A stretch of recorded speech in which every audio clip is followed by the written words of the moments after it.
If your geyser trips the RCCB, it is a sign of an electrical fault. This video explains why this happens and how to troubleshoot the issue safely. The RCCB operates on a balance principle. It monitors current flowing in through the live wire and back through the neutral wire. If these currents do not match, it detects a leakage and disconnects the supply for safety. It is important to distinguish between an MCB and an RCCB. An MCB protects against overcurrent, like short circuits, while an RCCB is designed specifically to detect residual earth leakage current. A geyser might not trip an MCB, but it will trip an RCCB if even a small leakage exists. A primary suspect for earth leakage is the heating element. Since it is constantly immersed in water, its insulation can deteriorate over time, allowing current to leak from the live conductor to the metal body or water. A geyser can continue to heat water even while insulation is failing, creating a hidden danger. Only a professional technician can properly assess insulation resistance using an appropriate tester. Moisture and water intrusion are common environmental triggers for tripping.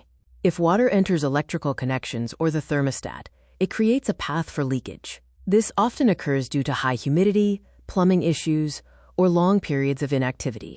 Sometimes the fault lies in the external wiring, not the geyser itself.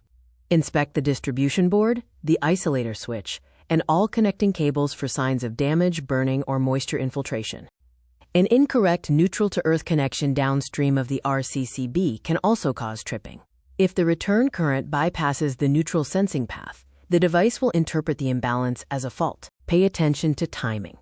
If the RCCB trips only after the heating element engages, it suggests the fault is triggered by the thermostat's switching sequence.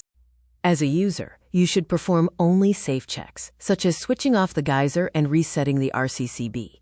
If it trips immediately, do not attempt further resets. Leave professional diagnostics and internal testing to a qualified electrician. Never bypass an RCCB. Removing it or disconnecting the earth wire is a dangerous mistake that removes a critical safety system. Always treat repeated trips as a potential electrical hazard. In summary, troubleshooting involves checking for internal faults, external wiring issues, or environmental factors. Prioritize safety and always consult a professional for complex repairs.